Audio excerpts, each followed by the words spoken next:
Hola amigos de Teacher Tecnocinéfilo, bienvenidos a esta nueva itinerancia, a este nuevo capítulo que es el segundo capítulo de Cine al Guión.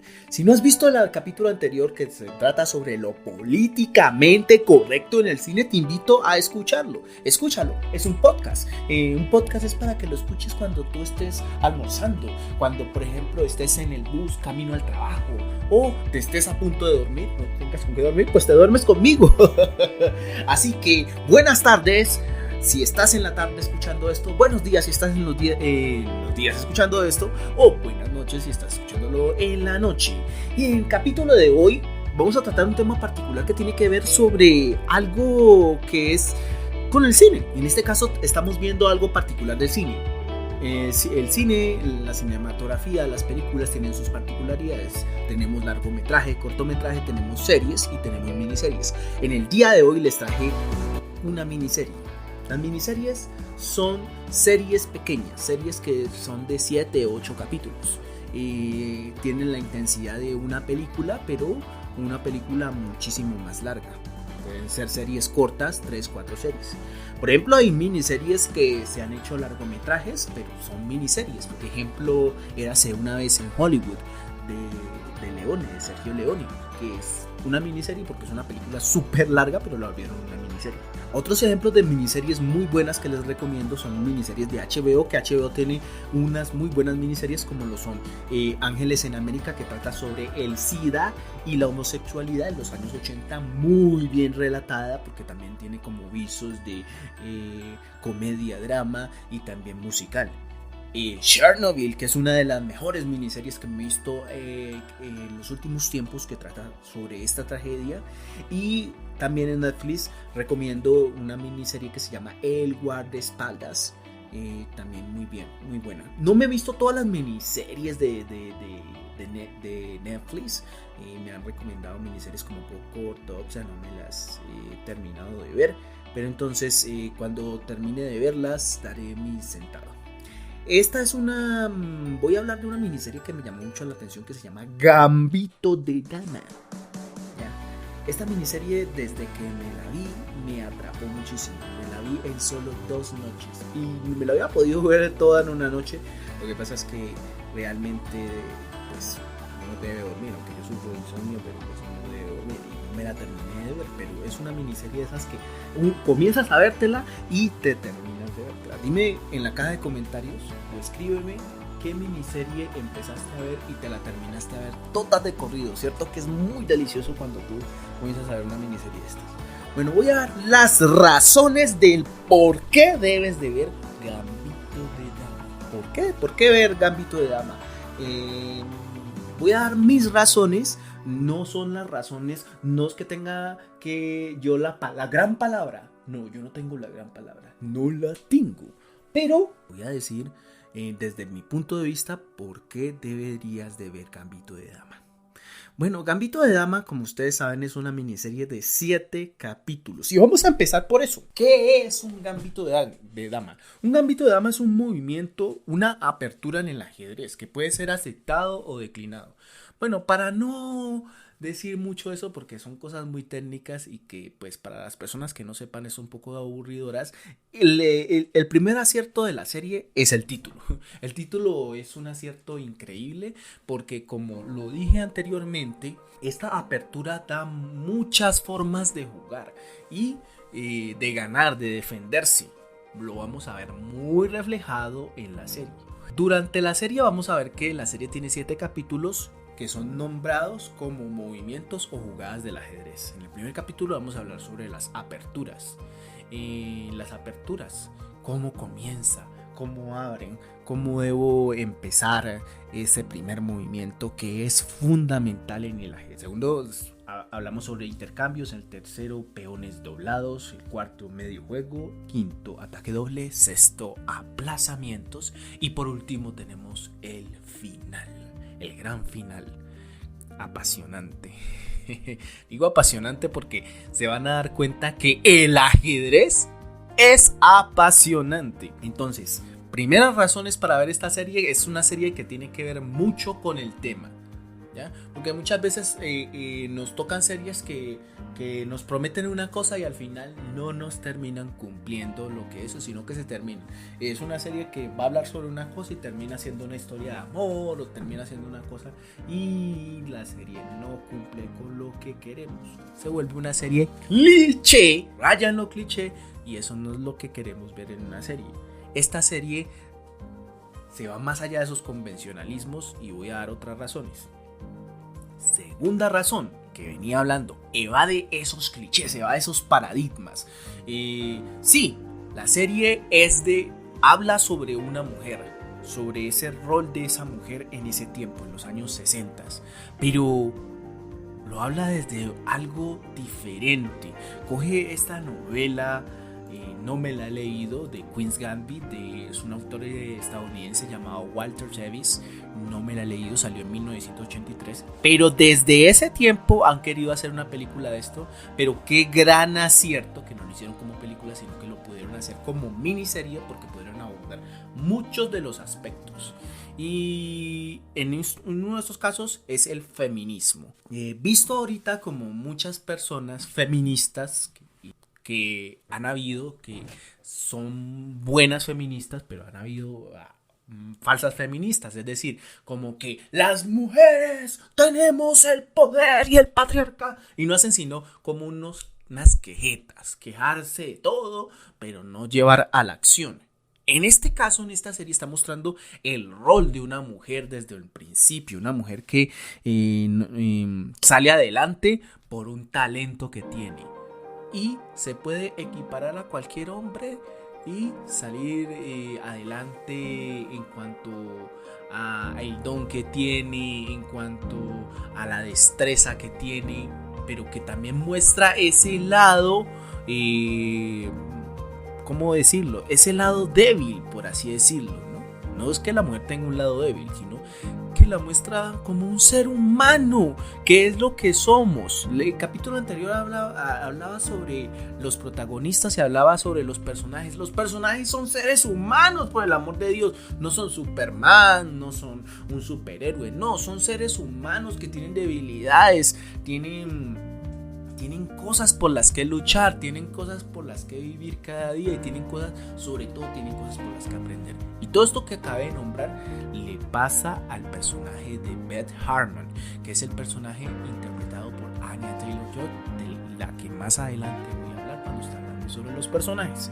Habla sobre ese rol femenino, pero ese rol femenino que también necesita ayuda de otras personas, tanto de mujeres como de hombres. No es autosuficiente, es una persona que va aprendiendo poco a poco. Eso me gustó muchísimo. Evade esos clichés de los de siempre, evade esos clichés de los años 60 en las que las mujeres solamente estaban pensando en conseguir un marido que lo sustentara. Habla sobre el empoderamiento de la mujer, pero un empoderamiento real, y en este caso el empoderamiento por medio de un juego.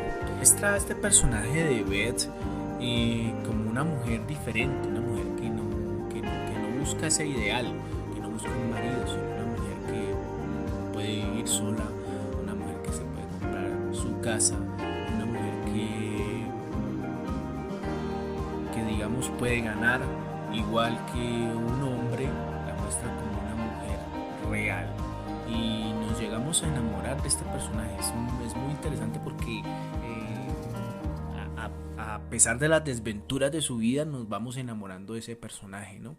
A pesar de las cosas que ella tiene que afrontar, como la drogadicción, el alcoholismo, que no se muestran como un fin, ¿no? Como que, ay, es que pobrecita, ella era drogadita y era alcohólica y por eso se murió por el alcoholismo. No pudo con eso. Hubiera podido llegar a ser más si hubiera dejado el alcoholismo. No, tuvo sus batallas internas, pero digamos que aunque hacen parte del argumento, no es el argumento. El argumento va más allá, va más de una lucha que ella tiene, va más allá de un ideal que ella quiere conseguir, va más allá de que Beth Harmon quiere dejar su huella en el mundo, pero también ser ella, ¿sí? Digo que eso es lo más importante. El talento que ella muestra es ser ella misma. Porque desde que descubre el ajedrez, se descubre a ella. Con lo malo y con lo bueno que esto le va a dañar. Bueno, voy a hablar un poquito de spoilers, pero no. Aunque ustedes crean que es un spoiler, ay, me está dañando. No, deben de verla porque de todas formas lo que yo diga aquí no va a ser ni un 10% de lo que se trata de la serie. Tienen que verla por ustedes. Entonces, una de las principales razones por las que la recomiendo es porque evade los clichés. Segundo, la ambientación técnica es buenísima. Lo que es la música, la ambientación de los años 60, como la forma en que los lugares se combinan con los personajes. En momentos los lugares pueden ser claustrofóbicos, pero en otros momentos también pueden ser unos lugares en los que yo los identifiqué como unas especies de pasadizos, como de túneles en los que ella tiene que ir descubriendo la salida.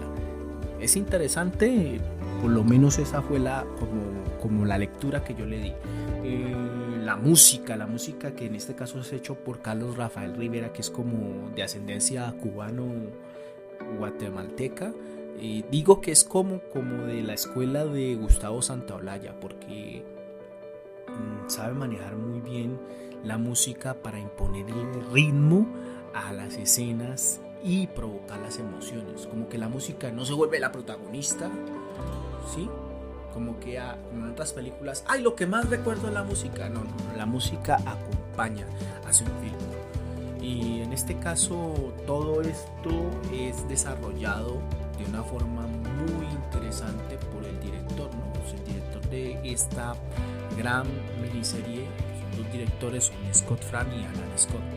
Voy a hablar en este caso de Scott Frank, que fue el que dirigió y creó esta miniserie. O sea, la adaptó para miniserie en Netflix. Mira que Netflix desde hace tiempo está haciendo muy buenas miniseries y está escogiendo muy buenas personas que tienen mucho talento y que saben mucho de estas miniseries. O sea, no está escogiendo a cualquiera. En este caso, para los que no conocen de Scott Frank es el guionista de Outside.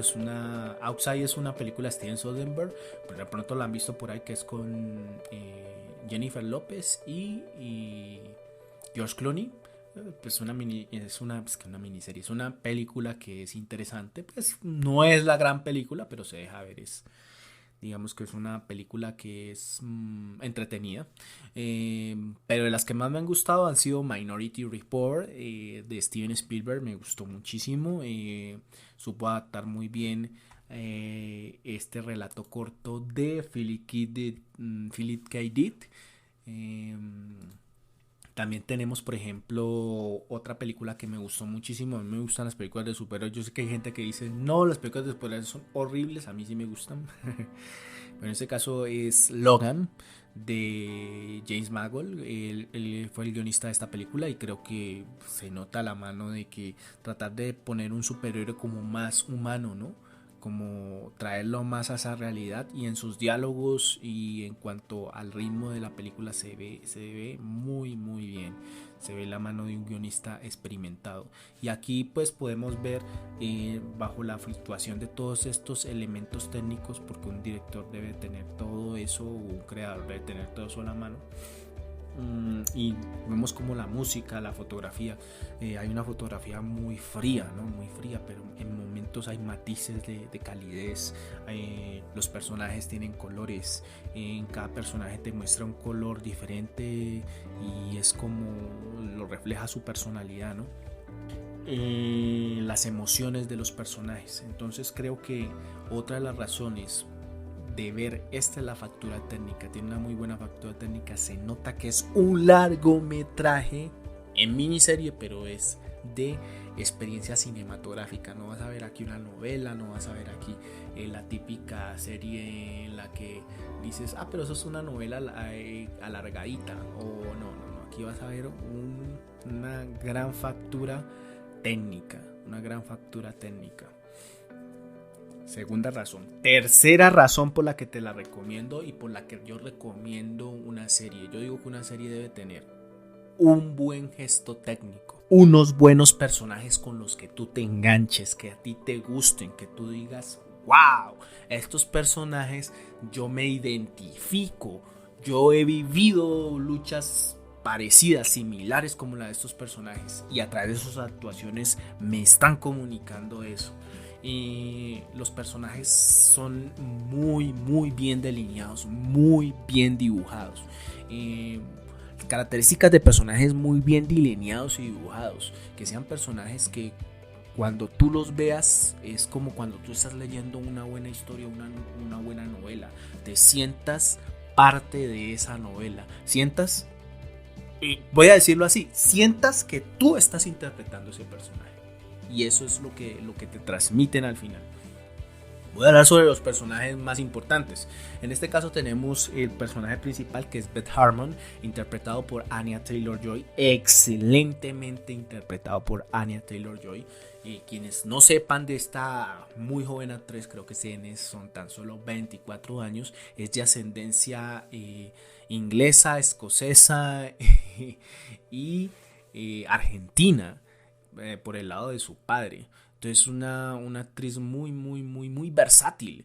En algunos papeles que lo he visto, pues en el primer papel que tuve la oportunidad de verla fue en este papel en esta película que hizo con, bueno, no recuerdo ahorita muy bien el nombre de la película. Sé que es el director de Sexto Sentido, pero no recuerdo bien el nombre de la película. Fracturado creo que se llama. Creo que se llama Fracturado. Bueno, en esta película la vi muy bien. Split creo que se llama en inglés. Hacía el papel de una chica que al principio veías como esa chica asustadiza, pero que poco a poco va sacando como, como la mujer que es, ¿no? Y en otras películas también la he visto en The Witch también. Y está haciendo interpretaciones, va más allá de lo cliché, más allá como el del paradigma. Son muy interesantes. Me gustaría verla, ya que vivió muchos años en Argentina. En muchas entrevistas, si tienen la oportunidad de verla en YouTube, las entrevistas habla muy bien el español. Y me gustaría verla como en una película en español. ¿Cómo sería? Así como por ejemplo hemos tenido la oportunidad de ver a Viggo Mortensen, que también vivió mucho tiempo en Argentina y tiene este acento, y ha hecho películas en español que también han sido muy interesantes. Bueno, la que hace del papel de joven es muy buen casting, que es Isla Johnston. Y mira que es buen casting porque cuando tú te comienzas a ver una miniserie o una película, tú tienes que engancharte de una con el personaje. Y ella tenía una labor muy dura, que era enganchar al público, y lo logra muy bien. O sea que este personaje también es muy bueno, muy bien casteado por Bill Johnston. También me le quito el sombrero. Como actriz niña logró imprimir ese personaje, que después, mucho más adelante, lo veríamos desarrollado por la actriz Anya Taylor-Joy. De los personajes que también me parecieron fundamentales fue el señor Chibell, Bill Camp, que también tiene una interpretación muy buena, muy contenida, ¿no? Una interpretación que muestra los matices, pero que es como el tutor de ella, ¿no? El que le va a enseñar, el que le abre el mundo al ajedrez. Y es un personaje que es como este personaje que es como callado, pero que tiene como un poco gruñón, pero por así decirlo, que va poco a poco queriendo mucho este personaje de Beth Harmon. Y como les digo, se convierte en el mejor tutor de ella, mejor que los profesores que hay allí. Y después tenemos este personaje que es la mejor amiga de Beth, que es el personaje interpretado por Jolene, una actriz afroamericana. Y lo importante de este personaje es que es un personaje que desde niña hasta grande la hace la misma actriz, y se nota. la dualidad entre ser niña y ser adulta. Y lo chévere de este personaje es que maneja un rasgo que es la alegría. Ella maneja como la alegría y a pesar de que es un personaje también atormentado, pero nunca deja la alegría aparte y siempre fue un apoyo para el personaje de Beth.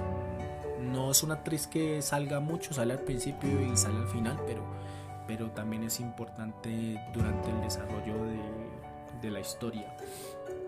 Tenemos otro personaje que también es Mary Haller. Y bueno, no es el personaje, Mary Haller es la actriz, que es el personaje de Alma Whitty. Perdón que me equivoque, pero ustedes saben que es un podcast, yo me equivoco muchísimo. El personaje es Alma Whitty, interpretado por Mary Haller.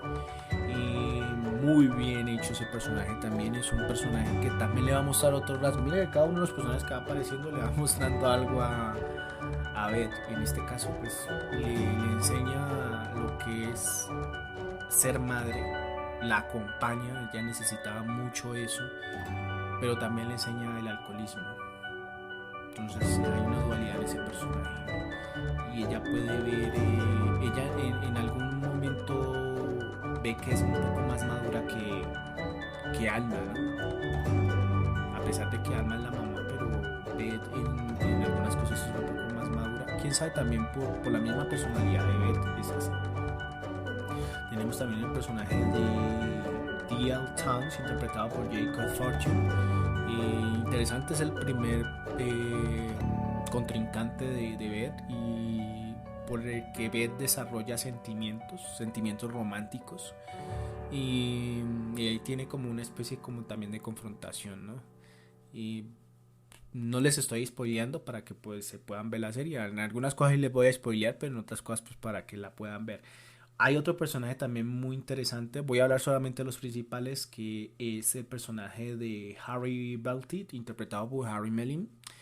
Y Harry es un personaje con el que el primer adversario fuerte que tuvo Beth y con el que tuvo digamos que una partida muy muy difícil, porque casi todas las partidas ya se las gana muy fácilmente. O sea, aquí estoy spoileando, pero pues no es algo que tan difícil de adivinar, porque ella es una niña prodigio del ajedrez. Y poco a poco pues este personaje más adelante le va a enseñar la sencillez, que a pesar de que ella es un prodigio, la desenmascara que ella también es una persona, es un humano. Y mira que es interesante porque en la serie te hablan mucho del ajedrez.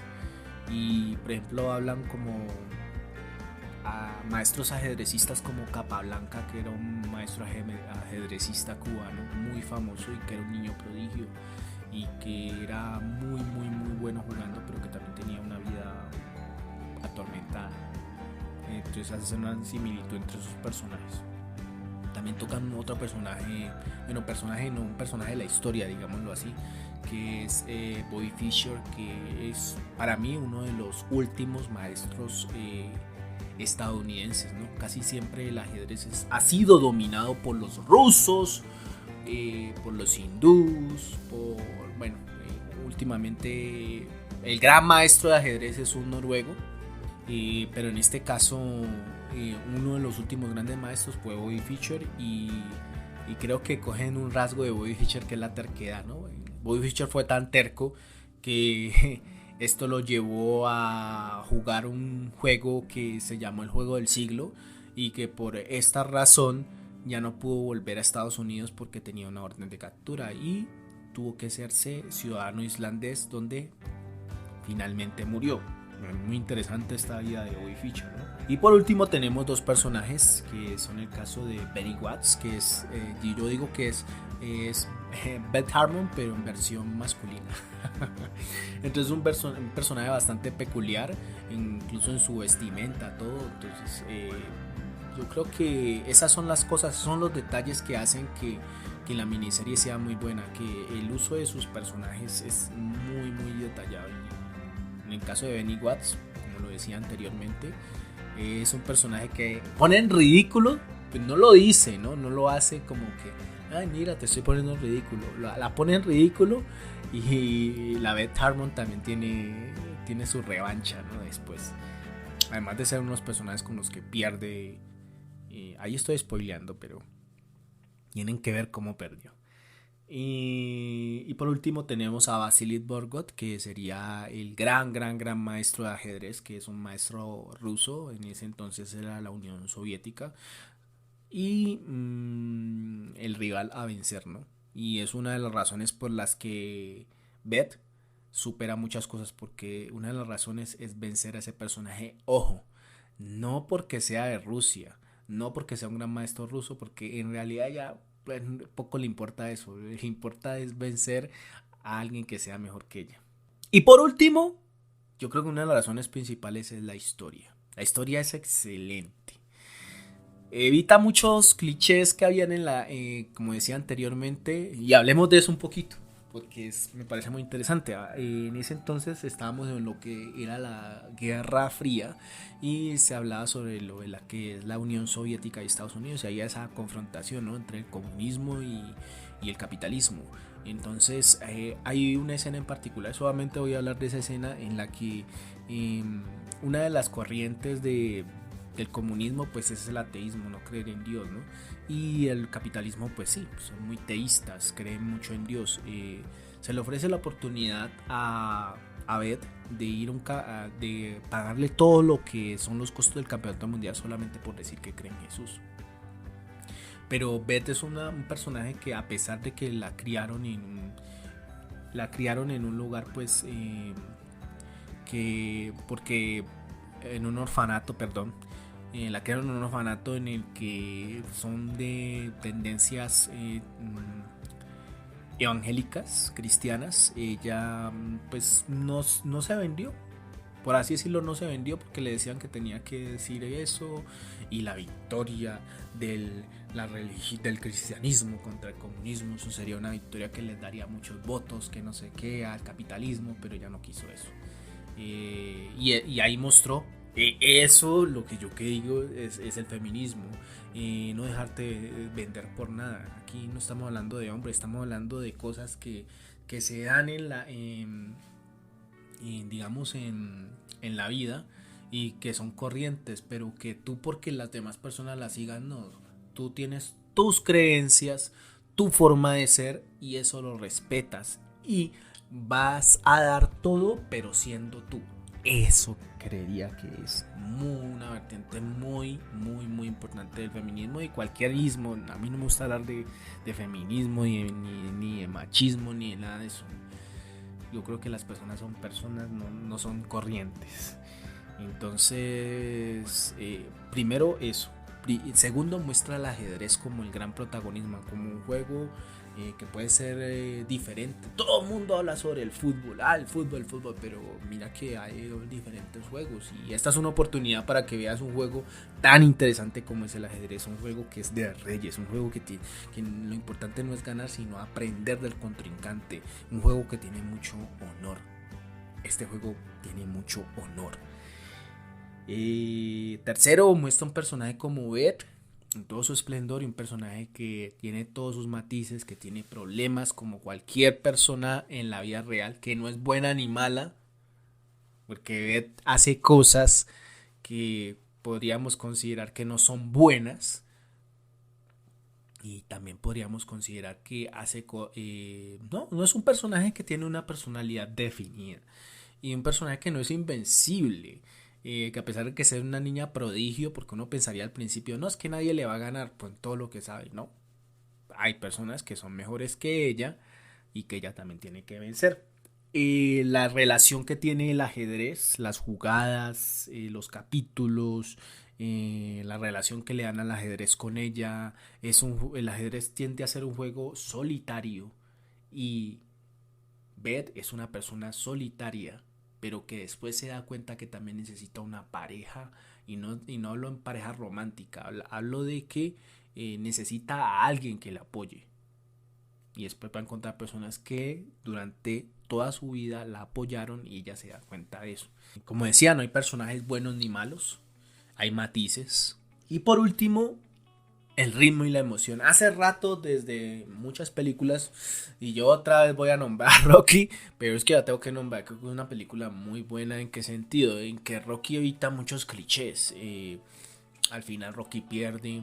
Rocky muestra la vida de una persona, ¿no? Sí, es una película de superación, pero es una película de superación en la que te dan una historia de amor, te dan una historia en la que se desarrolla un personaje, y creo que aquí también pasa eso. Hay ritmo y hay emoción, y en esta miniserie hay ritmo y emociones. La historia no decae, que es uno de los grandes problemas de las miniseries o de las películas, es que el ritmo es... Mira, el ritmo debe ser como una montaña rusa. Debe ofrecerte una subida de emociones, una bajada desenfrenada, pero también en momentos también tiene que haber pausas, ¿sí? Porque todo no puede ser una locura, también tiene que haber cordura, que hay mucha emoción. Entonces sientes en cada partida la emoción de saber quién va a ganar, cómo va a ganar, la tensión, y creo que lo maneja muy bien. Entonces, por estas y las razones que acabo de decir, les invito a que cuando no tengan nada que ver, vean una de las mejores miniseries del año, Gambito de Dama, de Scott Frank con Anya Taylor-Joy. Y le pongan mucho cuidado a todos estos elementos, porque se van a ir. Es una serie que tú te la puedes ver en una sola tirada. Te la puedes ver en toda una tarde, empezando desde temprano, ¿no? Y no te va a aburrir. Una serie que no te va a aburrir. No es como esas series que tú tienes que estar viendo el celular, no.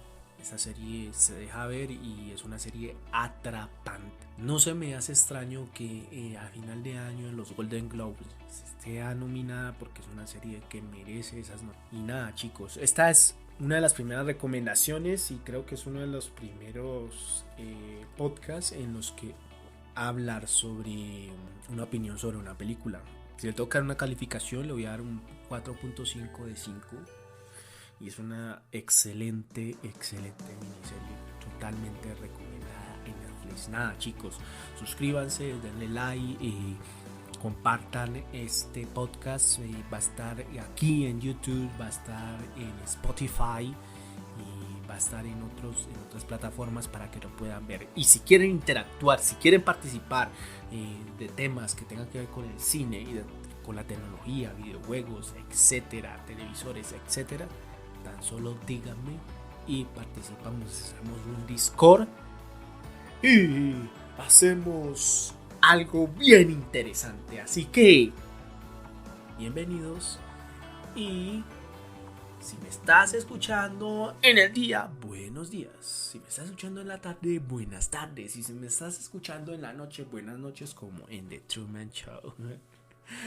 Nos vemos muy pronto en el cine.